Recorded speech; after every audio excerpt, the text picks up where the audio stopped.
Relive news 24 चेनेलनि नायगिरि नोंथांमोनखौ बरायनाय जाबाय। दिनैनि गुबै रादाबा जाबाय मैया 5 मार्च 2023 इं खालाराव बाक्सा जिल्ला कुमारिकाटा पुलिस थानानि सिङाव थानाय बगाजुलि हालामनि गणेशगुरि गेलेग्रा फोथाराव फरेस्ट राइट एक्ट 2006 नि मोनसे गेवलां जथुमा एबा ग्राम सभा जानानै थाङो। बे जथुमायाव बगाजुलि हालामनि मोनब्रै ग्राम सभानि सिङाव थानाय गासै मोन 28 गामिफोरनि रायजोफोरा लैहोर लैहोर बाहागो लाफैयो। जथुमायाव आलासि महरै बाहागो लायो 58 नं तामुलपुर विधानसभा बियाबनि मानगोनां एमएलए मुस्रि JolenDaimary, बाक्सा जिल्लानि हाग्रा बेंगिरि DFO मुस्रि प्रबोत Kr ब्रह्म, कुमारिकाटा रेन्जनि रेन्जार मुस्रि बिरेन बर', दुलाराय बाथौ गौथुमनि चिफ अर्गेनाइजिं सेक्रेटारि मुस्रि कान्तेश्वर बरगयारीजों लोगोसे लेङाइ आफादगिरि मुस्रि महन स्वर्गियारी, तामुलपुर जिल्ला दुलाराय बर' फरायसा आफादनि आफादगिरि मुस्रि बानेश्वर नार्जारीजों लोगोसे नेहाथारि मुस्रि बिपुल बसुमतारी, कुमारिकाटा दखरा बर' फरायसा आफादनि आफादगिरि मुस्रि शुक्लेश्वर दैमारी, ओनसोलनि मेलेमजिबि सुबुंफोर आरो मोनब्रै ग्राम सभा आफादनि आफादगिरि नेहाथारि बिथांमोना मैखोमै बाहागो लायो। आफादखौ दैदेनलाङो मासिगिरि महरै कालिपुर लाटनि गामि गाहाय मुस्रि दम्बर बाहादुर चेट्री बिथाङा।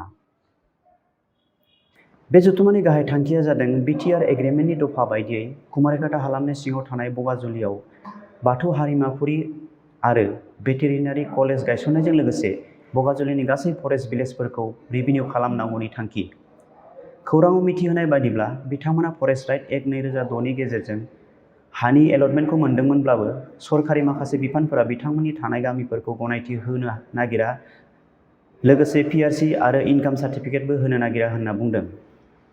गुबुन फारसेथिं DFO बिथाङा सरकारि बिफाननि माखासे सुबुंफोरा बिब्दि खालामनाया इनजास्टिस जादों होनना गेवलां मेलाव फोरमायथियो। सरकारि नोजोरा बे बगाजुलि हालामाव मोजां गोग्लैयाखैब्ला बिनि सायाव जों दुलाराय बर' फरायसा आफादाबो अरायसम नांफानानै न्याय लाबोगोन होनना बुंथियो तामुलपुर जिल्ला दुलाराय बर' फरायसा आफादनि आफादगिरि मुस्रि बानेश्वर नार्जारी बिथाङा। बगाजुलि हालामनि गासै गामिफोरा मोननै बियाबनि गेजेराव गोग्लैदों, जेरै दरंगाजुलि आरो नाग्रिजुलि। बेखौबो मोनसे बियाबनि सिङाव लाबोनांगौ, लोगोसे बाथौ हारिमापुरि आरो भेटेरिनारि कलेजखौबो जोंनि थिना दोनखानाय हायाव थाबैनो गायसननांगौ आरो गासै फरेस्ट भिलेजफोरखौ रिभिनिउ खालामनायनि राहाखौ थाबैनो खालामना होनांगौ होनना दाबि खालामो बाक्सा जिल्ला फरेस्ट राइट एक्टनि सोद्रोमा मुस्रि बिरखां बसुमतारी बिथाङा। गुबुन फारसेथिं दुलाराय बाथौ गौथुमनि चिफ अर्गेनाइजिं सेक्रेटारि मुस्रि कान्तेश्वर बरगयारी बिथाङाबो बे जौगाथाय आसनिफोरनि सायाव थाबैनो खामानि मावनांगौ आरो सरकारखौ खावलायगोन होनना मिथिहोदों। दिनै बेखौनो आं फोरमायनो सानदों जे जेथुके आङो बाक्सा डिस्ट्रिक्ट फरेस्ट राइट एक्टनि 2006 नि सोद्रोमा, सासे सोद्रोमा। दा बे हिसाबै दिनैनि बे गेवलां मेलखौ जोङो बगाजुलियाव मोनब्रै एफार्टसि दङ।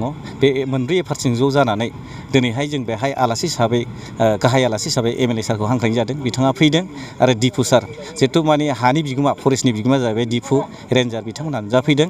दा दिनै गोबां माने रायजो राजाफ्रा लोब लोब फैनानै आरो दल संगठन गुबुन गुबुन गौथुमनिफ्राय दैदेनगिरि बिथांमोना फैनानै दिनै बे हेफाजाब होदों।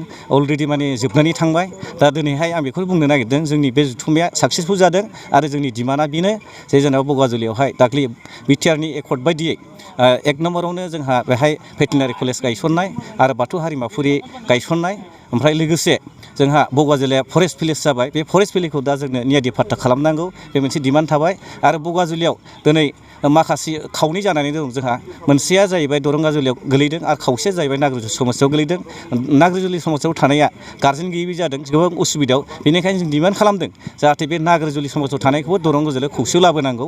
दा बेफोरबायदि दिनै जथुमानि गेजेरजों जोङो प्रसासन एमएलए बायदि दिनै फरेस्टनि सायाव डिमान्ड खालामदों आरो बिथांमोना आसा होदों मावनो हानायनि दिनै बेफोरखौ लामा दं होननानै बिथांमोना बुंदों आरो रायजो राजाखौ खावलायदों जे रायजो राजाफ्रा खौसे थानांगोन, हेफाजाब होनांगोन। दा बेखौ जोंबो नोंथांमोननि मददआव जि हायो एमएलएनि गेजेरजों जि हायो बेखौ मावनो बिथाङा खोथा होलांदों आरो डिपु साराबो मोनसे गाव पावाराव थानाय हिसाबै बे पावारखौ बोरै इउटिलाइज खालामनांगौ बेखौ बिथाङा दिनै मावगोन होननानै खोथा होलांदों। दिनै जथुमानि मेन थांखिया बेनोमोन आरो एग्रिमेन्टआव लिरनाय बायदियै जेरावहाय माने बिथांमोनहानो दिनै बेहाय जायगाखौ सेलेक्ट खालामोबा डिसिसन होबायबा जथेस्थ' बेखौ गायसननो हानाय जायगा दङ। अलरेडि बे जायगाखौ जोङो मेपिंबो खालामनाय जाबाय।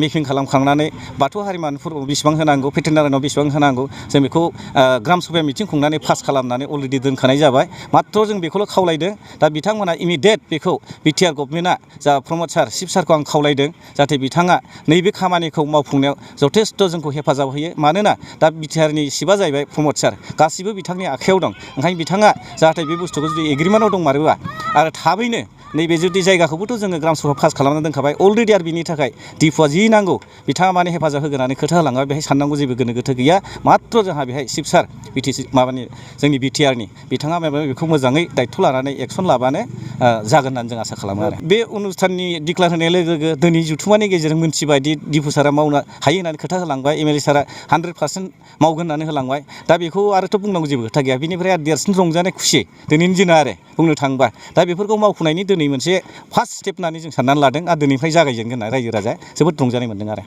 दिनै बगाजुलि एफआरसिनि गेजेरजों मोनसे मोजांथार जों फिथाइ मोनगोन बायदि आसा खालामदों बे एफआरसिनि दिनै मिटिं दंमोन मोनब्रै एफआरसि दङ बगाजुलियाव बे मोनब्रै एफआरसिनि रायजो राजा गासैबो फैजोबदोंमोन आरो बेवहाय बाक्सा जिल्लानि डिएफअ बिथां प्रबीर कुमार ब्रह्म बिथाङा फैनानै जेरैबायदि फोरमायबाय जे बाथौ हारिमुफुरिनि हाखौ बोरैहाय मोनथावो आरो बोरै मोननायनि राहा दं बिनि खायदाखौ बिथाङा होलांबाय बे खायदाखौ जों दिनै बुजिनो हानानै जोबोद गोजोननाय मोनदों थ' बिथांनि मथे सरकारनि फालनिफ्राय बे बाथौ हारिमुफुरिखौ गायसंनो थाखाय बे बगाजुलि एलेकाया जिहेतुके रिजार्भ बे रिजार्भनि बिगोमा डिएफअनो सरकारनिफ्राय डिमान्ड थांग्रोनांगौनो सरकारनिफ्राय बे डिमान्डखौ हरोब्ला डिएफअआ बिनिफ्राय रेन्ज बिभागनिफ्राय फरेस्ट बिभागनिफ्राय